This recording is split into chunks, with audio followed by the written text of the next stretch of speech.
All right, welcome in. Cube Show podcast, a college football podcast, comes to you on Sundays because we usually like to try to give you a little bit more college football content on a day that not a lot of people focus on it. Of course, March Madness is in full swing, and I want to start out by apologizing to everybody for the complete embarrassment that my bracket pick was. I will show you my final four that I selected. Now, full disclosure, trying to have a little fun here. I'm going to go ahead and be a homer. I did this for the SEC Network. I did think Auburn could make a hell of a run. I did really like McNeese to be able to make a run. I mean, a team with 30 wins defends as well as anybody. I think they have like 7 guys with 10 or more steals on the season, one with 95 steals, one of the leaders in the nation. They got a big that can be a problem. They can shoot threes. They didn't do that against Gonzaga, and that was a problem. So they were out. Kentucky flopped, didn't defend again. They were out. So yeah, that's about as bad as it gets, folks. And I just wanted to apologize to the masses for even attempting to fill a bracket out this year. I will try and bounce back next year, and it probably won't take much because I don't think I could try to have gotten 3 of my 4 Final Four teams out before the first round was over. Yikes. On to college football. As you guys know, each and every week we're brought to you by Wickles Pickles. Wickedly delicious. We love Wickles. We keep them in the house. We've always got them here. Go grab a jar in your grocery store today. Tell them you heard about them right here on Cube Show. If your grocery store doesn't have them, tell them to grab them. If you got a place that serves them like maybe Soho Social or Standard downtown Homewood, tell them you want those items that come with them. And you can just snack on them. Make them go. Kids love them. We love them. Wickles.com. Use promo code CUBE. Save 15% of your first order. If you don't have them where you are, they'll drop ship them to you. It is that easy. We love Wickles. Thank you for sponsoring the show. All right. A couple of things we want to get to. I was at Alabama Pro Day. Don't really want to talk about the guys leaving. They're going pro, but being able to talk to some people on the staff and how different it was. I want to just kind of have a discussion about that. The Kadyn Proctor situation, we're going to talk about that. Obviously, that also involves Alabama, as well as Seth McLaughlin and Jalen Milroe. The snap situation, quarterback center exchange. We're just going to have a conversation about being a quarterback and being a center, what that means, what that entails, how it works. And I have some fairly intimate knowledge on the entire situation that I'll share. And some of it I'll just leave open to interpretation for you. We're going to give you our Vanderbilt spring preview today, kind of talk about that just a little bit. And also a question that I think needs to be answered across college football. Culture or playbook? Is that where we're heading? And do you have to make that decision? We'll talk about it a little bit more later in the show. Appreciate you being with us. Please subscribe if you're watching on YouTube. We're approaching 10,000. It's been the goal for a while. Kind of struggling to get there now. But some of you have stuck with us here in the offseason. We appreciate that. If you haven't and you're new, what we do in the fall, and we'll do it for spring games when they come around from SEC teams, we dive into the film each and every week. We tell you what we saw. Every team, every film, and we give you our analysis usually the next day.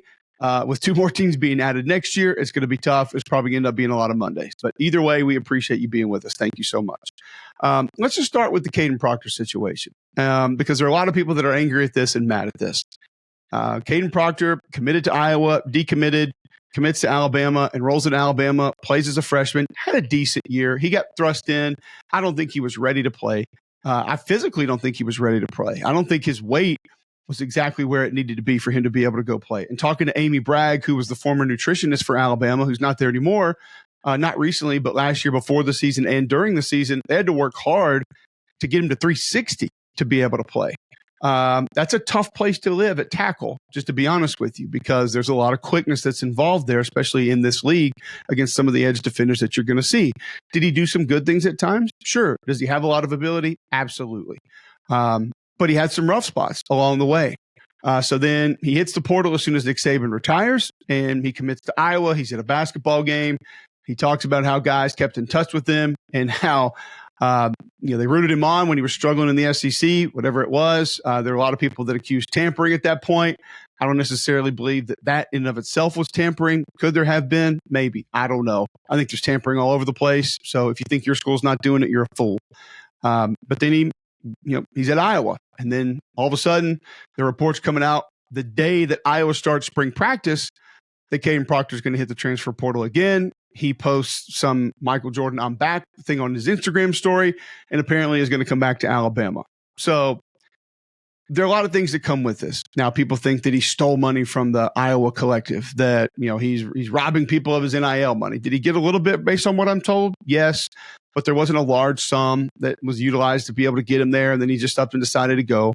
The first thing that I would be concerned about is you got a guy that maybe is going to come back and was out of shape and a little bit too heavy to begin with. You have trouble getting him in shape, in good enough shape to be able to be successful at tackle for the year. And now he's moved from Tuscaloosa to Iowa. He's gone on spring break, where apparently that's where he was convinced by some of his teammates to come back to Alabama. Now he's going to move back to Tuscaloosa after spring break, and he's not going to get any spring ball in at Iowa or Alabama. That would be my biggest concern, because now if you talk about getting him back in school, say for the summer, you're going to have to spend most of the summer trying to get in shape. Then you go into fall camp, and there hasn't been a lot of strength conditioning. There hasn't been a lot of just becoming more explosive, being a better overall player, more flexible. A lot of it has been the focus primarily on getting your weight down. That could be a problem. So, and also, like I said, he had some struggles last year. There's no guarantee he's going to come in and be an elite tackle in the SEC right away, because he wasn't that last year. Potential? Yeah, sure. But for the folks who are mad about this, either way, do I like it? Absolutely not. I hate it. There's parts of it that just disgust me. My first question when I saw it was, what are the kids on the team saying about that? Like, dude, you bailed on us. You left. Most of the guys I played with wouldn't want you back. And I've heard a couple of guys do. I've heard that a couple of guys down there don't. And I can probably guarantee that the other guys that were competing for a tackle spot during spring aren't real excited to hear that he's going to come back and compete. Now, you got to go be the best player, and you got to go compete, be a better player, and be a better tackle, go win the job. Sure, all that's real. But think of a guy that already bailed on you and might come back and be able to beat you out just because of his talent. That's tough, man. Nobody's going to like that. And you don't have to like everything that happens as a college football player on your team, but that's a spot that could be a little bit uncomfortable. So in the end, this is what we created. This is what we have allowed. And we can be mad about it, and we can point fingers at it, and we can talk collectives and money and leaving in one way or the other and loyalty and all of that. But at the end of the day, we're allowing it. And we've opened the door, and every door that is opened or even slightly cracked for today's college football player, they're going to take advantage of it. And they're going to even find other ways to circumvent some of the rules to get those doors cracked open. I don't blame them. I'm not mad at them. Once again, I'm not going to say that I like it. I'm not going to say that technically I agree with it. But the reality is, this is what the rules allow. And this is where we are. Same thing with NIL, whether you want to call it pay for play, whether you want to talk actual NIL. Like this kid from Oakland that's launching all these threes in the tournament. Like he gets an insurance deal, and you see him talking about that. Like that's NIL. Okay. That's what it was meant to be. There's a lot of it that's not right now. And does that bring tampering? Does that cause a lot of the problems and a lot of the issues? Of course it does. Yes. But either way, if you like the fact that he's coming back and you were mad about him potentially being tampered to go there initially, you're saying that there was absolutely no tampering to potentially bring him back. If you were assuming it before, you're not going to assume it now. I feel like that's probably just a little bit weird. But this is the animal that we have created in today's college football. None of us love it. None of us think it's good for the game. None of us think it's good for locker rooms. It's definitely not good for rosters. It's definitely not good for coaches. But it is what we've created and we've allowed. And so I think you're going to see more of this. I think you're going to see more guys change their mind, flip-flop back and forth. I'm waiting for a kid that tries to leave in the middle of a season and go play somewhere else. Somebody's going to try it and attempt it. It might not be in football, but it's going to be in another sport. So be mad all you want, but the reality is the NCAA opened these doors and is terrified of any litigation moving forward, so they've allowed these things to happen. And the courts have assisted in some of that happening as well. Alabama Pro Day. It's pretty cool to be down there. You think about the fact that I was doing this for the SEC Network, and we're talking about Kool-Aid McKinstry and Terrion Arnold and Justin Aboigbe and J.C. Latham. I got a chance to interview Kalen DeBoer. I got a chance to interview Kane Womack. I got a chance to interview the current starting quarterback, the current offensive coordinator, and a current DB on the team. I mean, it's just wild to think about.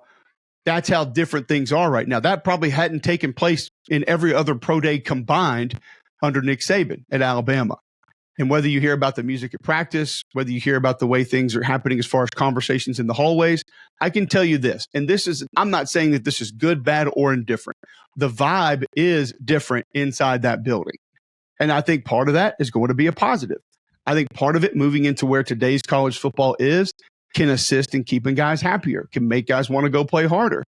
Because with the way that Nick Saban coached and the way that Nick Saban ran his building, we are getting fewer and fewer college football players that are wired that way, that want to be programmed that way. Maybe you're close to it, like they got a couple circuits loose, and they just want someone to say, just get me wired to where I can think like that guy did, and I can go play ball to the best of my ability. They want that training and coaching. They want to be reprogrammed that way.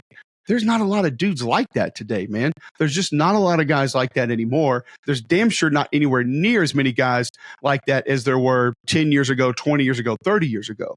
So I think the fact that Kalen DeBoer has come in and it's been a little bit more of a laid back approach. Now, I'm not saying that the will to win is any less.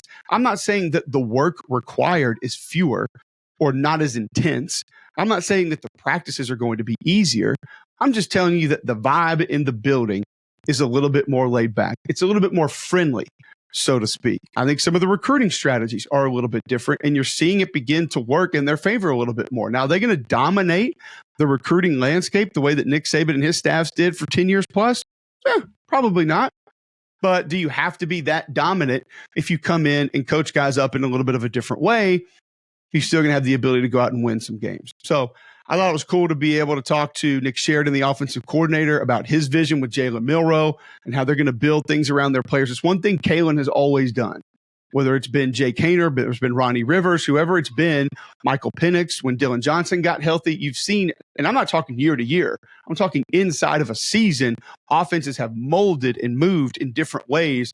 And hearing him, Kalen DeBoer, and Nick Sheridan talk about it, and then I talked to Jalen Milroe and his comfort level with it, where they're going, and hearing Kane Womack talk about an aggressive install that they've already had through maybe a quarter of spring practice. You have to feel pretty good about where things are headed. We're going to preview Alabama later in the spring. Offensive line is going to be a big topic of conversation there. Wide receiver is going to be a big topic of conversation there. And I'll just say this based on some folks I talked to down there. I think quarterback will become maybe a little bit bigger topic of conversation. Definitely the battle for number 2. But I think Jalen Milroe is 1 now. But I'm not going to 100% Katie bar the door in saying that he is guaranteed to be the guy for the entire season coming up no matter what. There's things could happen. And I think having a little bit of a different vibe is going to take that program a little bit of a different direction. Talking to Kane Womack, seeing Maurice Lindquist down on the field and seeing how they talk to their guys and seeing just kind of the attitude and the demeanor. You still got David Ballou in there running the strength program. They're going to do things in a very similar way. I'm confident in what he does. He's already done a great job. So just being around it and seeing it, I wanted to share that it does feel like the vibe is a little bit different. And I don't think that's a negative thing. I don't think that it means it's going to be better than Nick Saban. I don't think it means that Nick Saban's way was wrong. It's just that I do think there's some inherent advantages with how it's going now, with how college football is headed, with where college football players today are going and where their brains are and how they're wired.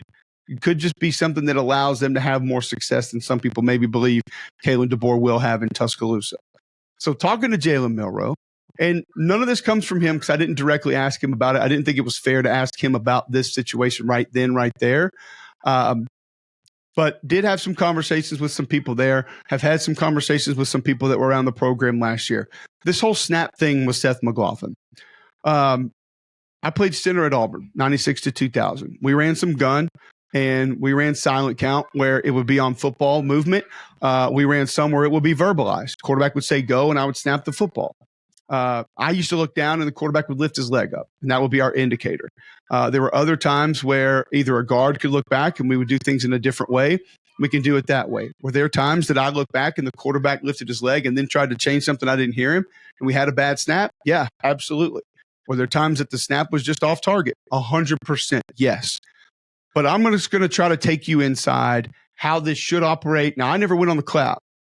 And I've explained to you guys before, Lane Kiffin told me a long time ago, the reason that they clap is that the audible that you can clap is louder than anything that you can verbalize. So that's why they go on that. It does come with some complications, though. And it is a little bit different, I believe, than some people think. So here are a couple of things that I know and a couple of things I've been told and how I feel like this thing went. First off, if you didn't hear Ryan Day address this in a press conference, he was asked how Seth McLaughlin is being handled in Ohio State. He said they've had no snap issues. And then he went on to say that, I think some of the issues that were happening in Alabama were based on the cadence. Now, just right there, end all be all, I think it's a little bit bullshit because it's over, it's done, it's in the past. Like, why do we need to pat our guy on the rear end for something that happened a year ago? Just say he's handled things here great, and that's it, and move on. Now, Kalen DeBoer was also asked about Ryan Day's comments, and he doubled down and said, we've had no issues with Jalen and the cadence here. So that's been all good. We are fine. We are good to go. So that's another thing right there where Kalen DeBoer does his job. Ryan Day's doing his job.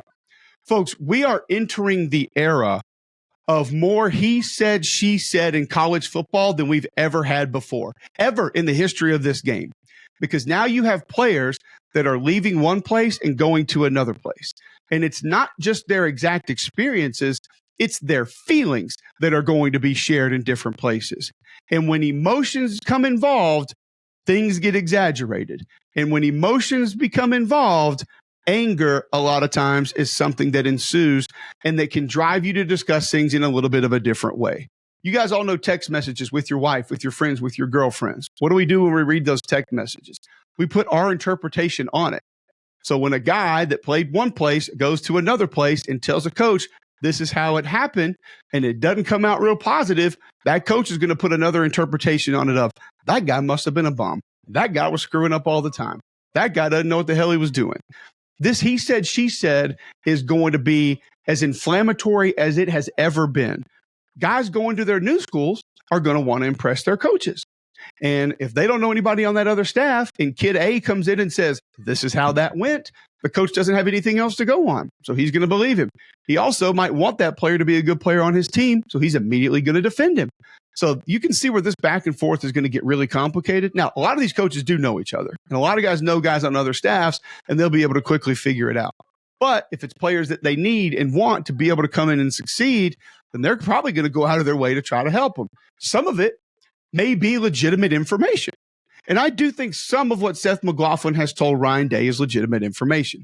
So let me break down to you exactly how this can go, where it can go wrong, and then you can interpret however you want to as to what and why was happening with this entire situation last year, and then hopefully we can move on from it. First off, Seth McLaughlin didn't have a lot of bad snaps with Bryce Young at quarterback. Played pretty good football when he was asked to come in the previous year. Comes in with Jalen Milroe. Jalen Milroe hadn't had a ton of starts under his belt, and apparently there's some issues there. Snapping a football is similar to a golf swing. It's repetition. It's your body learns to do it. It was something that I would go out in the summer with Ben Leard, and we would get hundreds of snaps a day. Zone to the right, zone to the left, counter right, counter left, straight drop back, gun, 50, 75, 100 snaps. And you get your steps. The quarterback understands how to ride the center a certain way when he's underneath. He knows that if we're running outside zone to the left out of gun, that ball is going to probably track a little bit to the right. He may even step a little bit to the right pre-snap before that ball is snapped. It's one thing that I've heard Jalen being accused of as well is misalignment in different places. And I went back and watched 5 games from last year. And are there times that maybe he aligns a little bit further off the center's left foot? Yes. But I haven't seen him line up over a guard or anything ridiculous like that. I mean, that's something that I feel like I would have seen, and probably most people calling that game would have seen if it led to a bad snap. Because usually when you get a bad snap, it's going to be replayed and people are going to look at it. And most times people are just going to say it's on the center. So I haven't seen that egregious of alignment issues from Jalen when I've gone back and watched it. All right, so when you go on the clap, there's usually an indicator as well. Sometimes it can be 2 claps. So the first clap is the indicator. The second clap is the snap. Sometimes it could be go or ready or set or blue or angel, whatever it is. You're going to give an indicator that you're getting ready to clap. Now, the 2 claps, I would think most of the times will be if it's going to be in a really loud environment. Again, you can't verbalize things as loud as you can clap so they won't hear it. And then obviously you clap to get everybody ready. And then the next clap, you're going to snap. So going back to that golf swing analogy, muscle memory on a snap, if you don't get the indicator and you get the clap, you can imagine that all of a sudden there's going to be a little hitch there. There's going to be a little extra giddy up. There's going to be a little more intensity like, oh shit, you got to get that snap up. I can see where one would go awry there. I've been rushed a few times. I've seen that. I've seen the play clock going down, and all of a sudden, quarterback's trying to get the protection done. I'm trying to make some calls, and I should go. You just got to do it. Either way, whether there was no indicator, whether the clap came too early, whether there was 2 claps, there should have been 1. At the end of the day, it is on the center to have an accurate snap. Nothing else matters. It does not matter. There are ways to force it or increase the chances of it to be inaccurate or to be errant. Absolutely, 100%. I won't argue with that. I won't disagree with that. Snap's got to be there. Protection's got to be there. Calls are got to be there. That was my job when I was a center. We sat there in film room. If somebody didn't hear a call the next day, that was on me. Even if I knew I called it and the 2 guards are sitting there next to me saying, hey, you called that, I heard it. Didn't matter. It's my job. I get the calls to everyone. I make sure the protection is what it needs to be. I make sure the snap is accurate. Nothing else matters. That has to happen first and foremost. I understand that there are complications, but folks, that's football. That's just the way that it's got to go. Now, from a quarterback's perspective, you got to get your ducks in a row. You're the leader of the football team. You're the field general of that offense. So you got to have things buttoned up. And if you're not giving an indicator, and if you're clapping and expecting the football, and then you're getting on your center's ass because, hey, I clapped and you didn't. So I thought we're going on 2 claps, or where was my indicator? Like, the thing that maybe frustrates me about this entire situation the most is those 2 need to go get it figured out. It wasn't on Tommy Rees. It wasn't on Nick Saban. Those 2 needed to go get it figured out. And they didn't, because it continued through the majority of the season. So I think there's mutual blame here. Which side gets the most blame? I wasn't there. So I'm not going to directly point that finger. But I'm not going to sit here and tell you that I think it was 100% on Seth McLaughlin. And I'm not going to sit here and point my finger and tell you it was 100% on Jalen Milroe. But I will tell you this. Both have got to get some things cleaned up. Because whether it's rushed, whether it's not, you don't think Seth McLaughlin is going to play in some intense stadiums and places and environments? You got to get the snaps accurate. And he can do it. He's a good football player. Jalen Milroe's got to get everything pre-snap buttoned up. Like, that's got to happen for him. Those things cannot be inconsistent. You can't get later in the year and all of a sudden thinking that you can do different things at the line of scrimmage and get all creative and all of a sudden become this offensive wizard when that hasn't been the case the entire season. So I think both have a few things to clean up as we go into the season. I think Seth's got to get his snaps consistent no matter what. And I think Jalen, mentally and emotionally, has got to find a way to mature a little bit more if he's going to take his game to the next level. That's just how I see this entire situation. And I think now maybe we can put it to rest and we can kind of move on. ESPN's got a new college football deal with the college football playoff. I'm excited about this. I know a lot of folks are saying they don't want it all on one network. I get that. I understand it. I do think that if you see like some of the divide and back and forth, there could be some positives moving forward. Selfishly, I would love to work a college football playoff game one day. That's a goal of mine. I feel like that might be a little bit more realistic now. So I'm excited about potentially, maybe, possibly having that opportunity one day. But I think it's great for the college football playoff because now how you align things, how you schedule things, and where things are on certain networks is going to be a lot easier to manage. Don't think that this is all 100% always going to land on ESPN networks, though. There is the ability to sell 1 or 2 of these games for them to air somewhere else. So that can always be a possibility down the road as well. So keep that in mind. Also keep Blakely's Bouquets in mind. If you want, Easter and spring is here. Call 205-579-4900 if you're in the Birmingham metro area and you need flowers for Easter. You need flowers anytime around the spring. If you have anything pop up that you might need those for, I've used Blakely's multiple times. They are exceptional. They do great work, great people as well. Get your Mother's Day orders in now. Go ahead and get it taken care of, and you won't have to worry about it, and you don't have to rush, and you don't have to panic. They've also got a subscription service that's coming soon, so you can check them out on Twitter, Instagram. Just go search Blakely's Bouquets. They do beautiful work, fantastic people. Blakely'sBouquets.com. You can get your orders in there, or call 205-579-4900.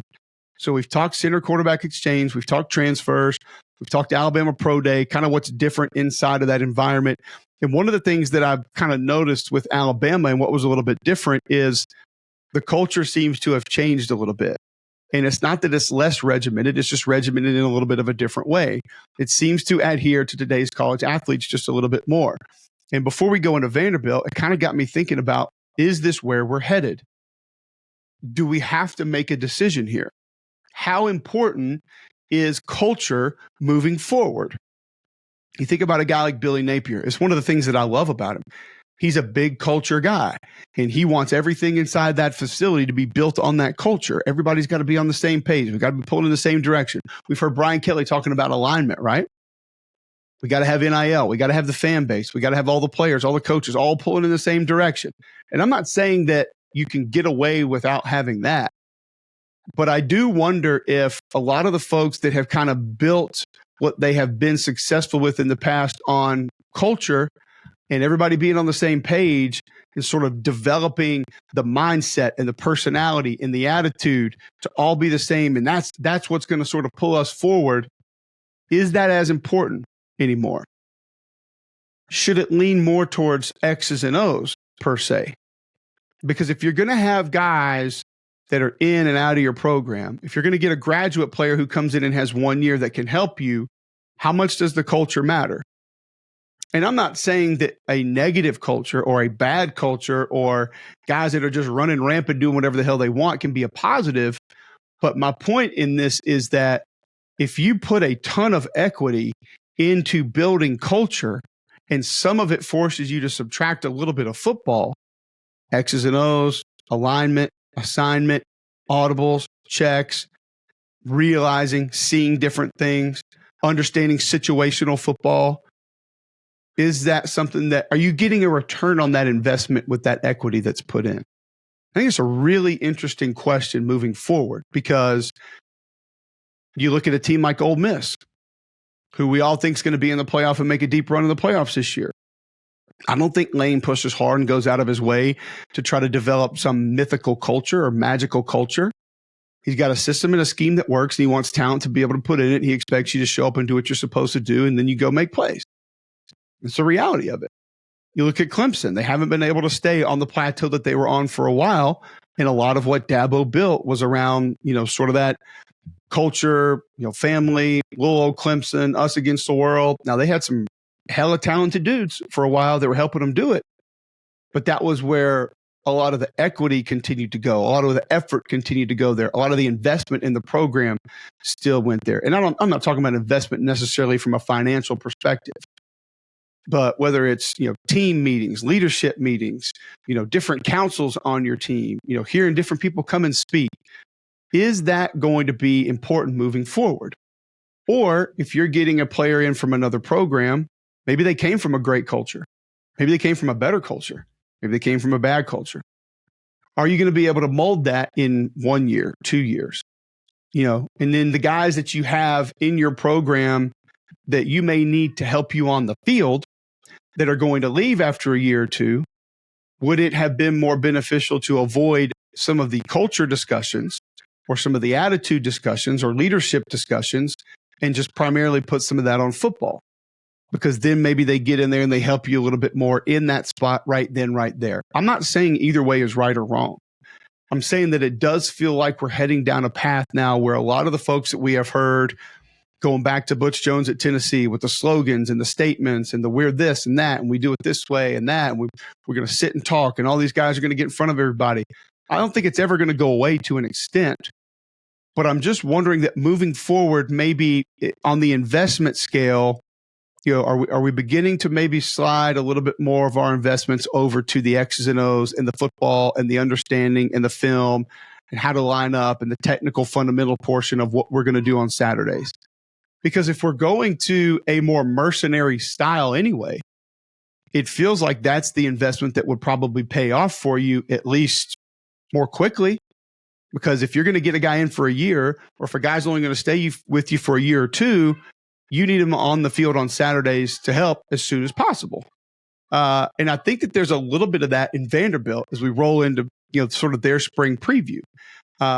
I think this reset that Clark Lee has put into place points in the direction of that. That's my opinion. Clark Lee going to be back on the field handling a lot more of the defense. Probably where he should be. It's where he cut his teeth. It's what he's best at. And one of the things, full disclosure, one of the things that I love about Clark Lee when you sit down and talk to him the last couple of years are some of the things that he talks about how he wants to develop men, how he wants to develop human beings and put them out into the world to be better people.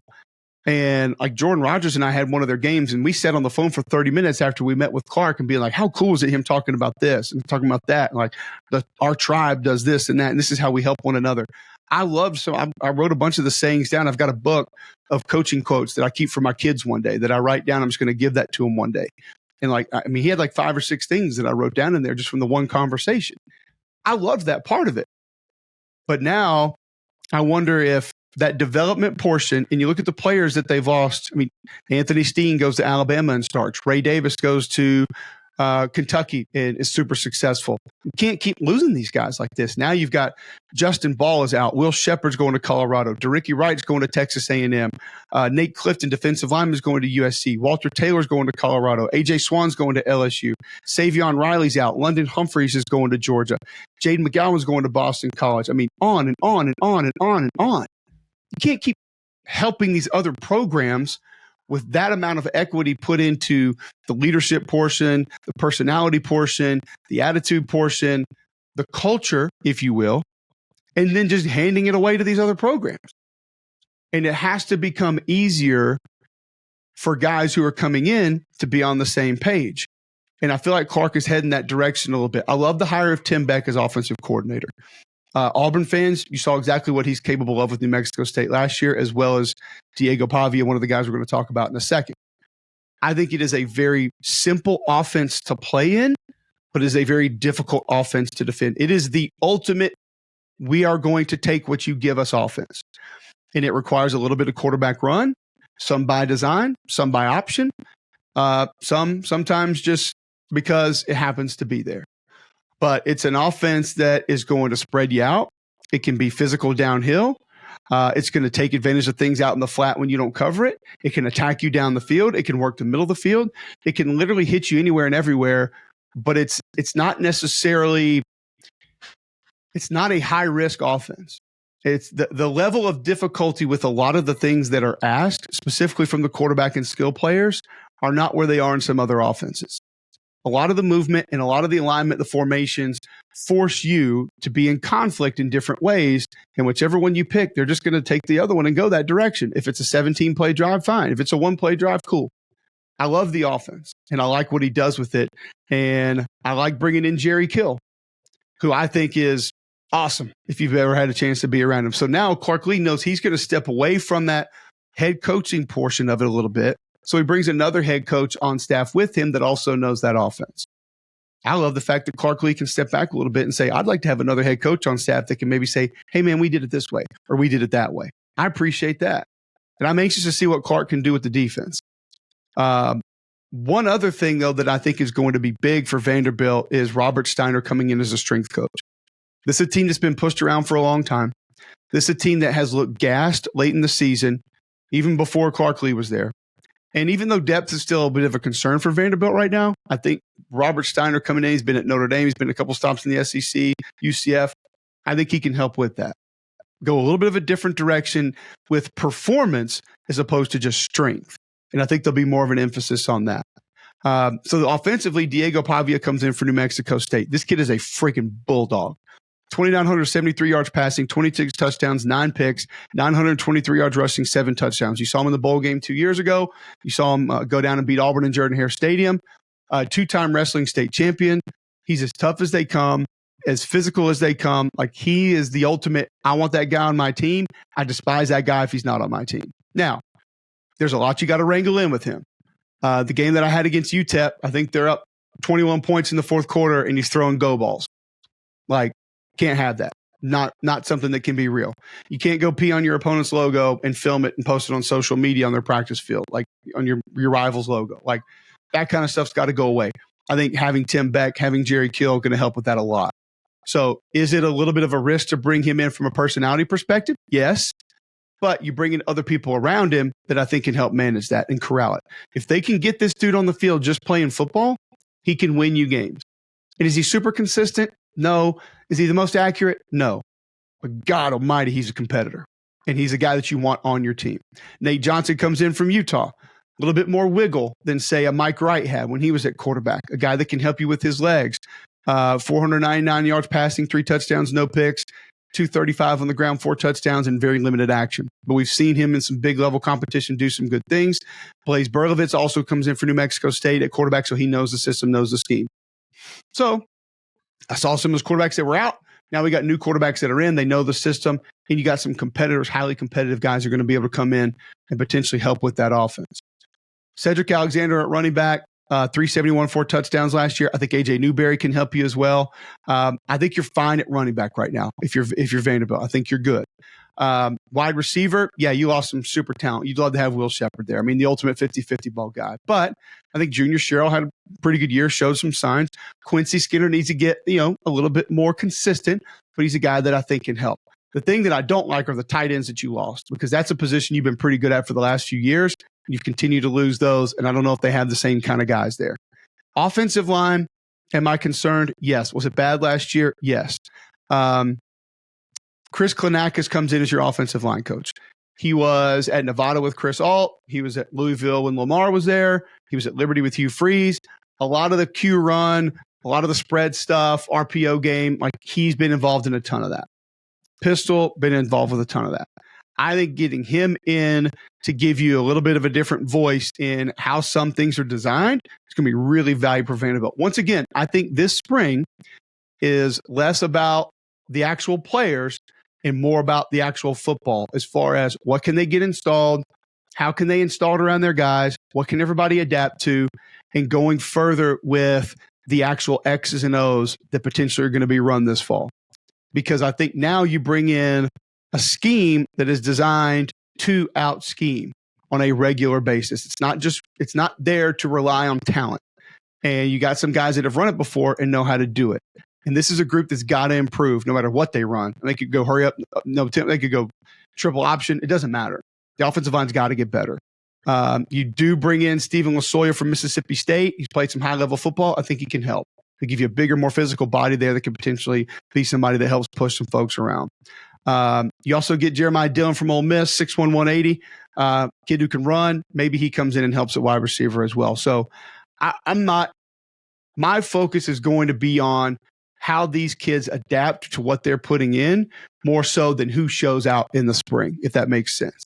Again, kind of going from we're all on the same page, cultural portion of this, to the X's and O's, like how can we go out scheme people moving forward? Defensively, like I said, you've got your head coach is going to be a little bit more involved. Zaylen Wood comes in from Middle Tennessee. He had 10 sacks, an interception, and a touchdown reception over the last couple of years. I think he can help over there off the edge. He's a little bit more bigger, physical, heavy-handed body.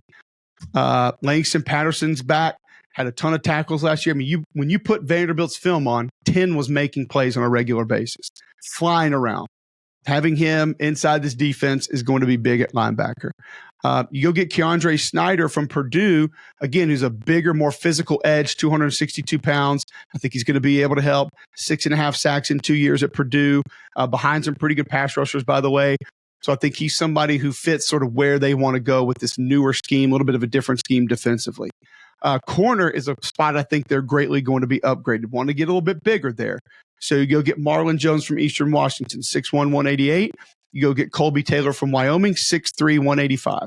So now you have more length, you're a little bit bigger at corner, so you can handle some different things that this league's going to offer you. Your top 3 corners are back from last year. So now you have 5 capable corners if you're Vanderbilt that you're going to be able to roll out on the field, which could be a massive advantage when you're talking about some of the pressure things that they're going to want to try to do. Fawn Nable's going to be back, comes in from TCU at safety, a bigger body at 215 that I think is going to be able to help. CJ Taylor going to go back home to his more natural position. And I think that's the place where if you kind of look, he's a guy that is definitely going to be able to help this defense. So, I mean, I think when you look at Clark Lee having his hands on it, some of the bodies that have been brought in on the back end, some guys are going to be able to go play closer to where they're going to be more successful. I mean, the kid from TCU, I think, is going to be sort of more that overhang role. So that's going to be an area that maybe they haven't been as good at the last couple seasons. But I like the reset. If you're going to try to do it, and the fact that Clark Lee can take a step back and say, all right, we tried it this way. It's probably not going there as quickly as we need it to be. What's our other option? and then maybe taking that left turn and saying, all right, let's try to go do it this way. I like the guys that he's brought on staff. Maybe it goes a little bit away from, hey, we're Vanderbilt, we're smart, we need a certain kind of kid, to, guys, we got to go figure out ways to win games. And ultimately, at the very ground floor of all of these moves, I think that's where Clark Lee is going.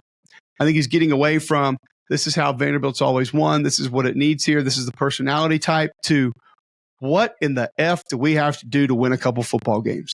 Get them in. It's a little bit more of a mercenary mentality, but I think it's one that has a little bit better chance to succeed where today's college football is. They got the new facility going in and everything too. So, yes, there's a lot of talent out. No, I don't think they're going to go win 10 games, but I do think there's some things to be positive about with this team. And you're talking about where they potentially are headed. I'll tell you something else to be positive about. It's game time. I actually used Game Time to get some standing room only tickets for the Auburn-Kentucky game in basketball earlier this year. I got them last minute, and I got a heck of a deal. I didn't think that was real. I didn't think you could get those last minute deals, but you definitely can with Game Time. Go to gametime.co. Concerts, music, sports, comedy, theater events near you, whatever you need tickets for, Game Time can help. Flash deals, zone deals, last minute tickets, easy to find and buy tickets for every kind of event in your area. And you're going to get the views from your venue right there. You're going to be able to pull it up and see what it looks like from where you're going to sit. You see that view from your seat before you buy, so you know exactly what you're going to get. It's easy. You can buy tickets in seconds with just 2 taps right there on your app. So go to your app store and search Game Time, download it on your phone. You know you've always got it loaded and ready to go. And I'll tell you this right now, you download that Game Time app, create an account, use promo code CUBE, C-U-B-E, you get $20 off your first purchase. It's that easy. $20 off your first purchase right there at Game Time. It's sweet, man. I'm telling you, I've got it on my phone. I even sometimes just go look and see what it would cost to go to something if I might not even really want to go to it. Because if I can get a good enough deal, I'll load the kids up and we'll go. Terms apply. Again, create an account and redeem that code CUBE, and you get $20 off your first purchase. Download Game Time today. Get those last minute tickets and that low price guarantee. All right, so a little bit of a Vanderbilt spring preview. We got a lot of other teams coming up. We had a bunch of teams getting started this week. Kentucky got going this week. Vandy got going this week. South Carolina got going this week. Mississippi State got going this week. So we got all those still coming. We got a couple spring games coming up next weekend. We'll watch the film of those. We'll break those down. We'll get back to you with what we saw inside those spring games, and then we'll go different team previews each and every week moving forward for the rest of spring. Please go subscribe if you're watching on YouTube. Give us that 5-star review. If you're listening on Apple Podcasts, Spotify as well. We're on all social media, Instagram, Twitter, @Cube Show. Tell your friends about us, please. We're going to bring you college football content every Sunday. And the last thing I need to tell you about is Blue Delta jeans. The best pair of jeans you're ever going to buy. Premium denim, right there for you, customizable. Digitally, you can customize these jeans now. Go to BlueDeltaJeans.com and you'll see how. I wear them everywhere. My family and I are getting ready to go out of town for spring break. The only pants I'm taking with me are Blue Delta jeans. That's it. That's all you need. You can dress them up, dress them down, casual, nice night out with a sport coat and a dress shirt. Blue Delta jeans are there for you. Gift cards coming up for Mother's Day, whatever that is, a birthday coming up, you can do that at Blue Delta jeans. Tell Nick and the guys you heard about them right here on Cube Show. We will be back next week with more college football content right here on Cube Show.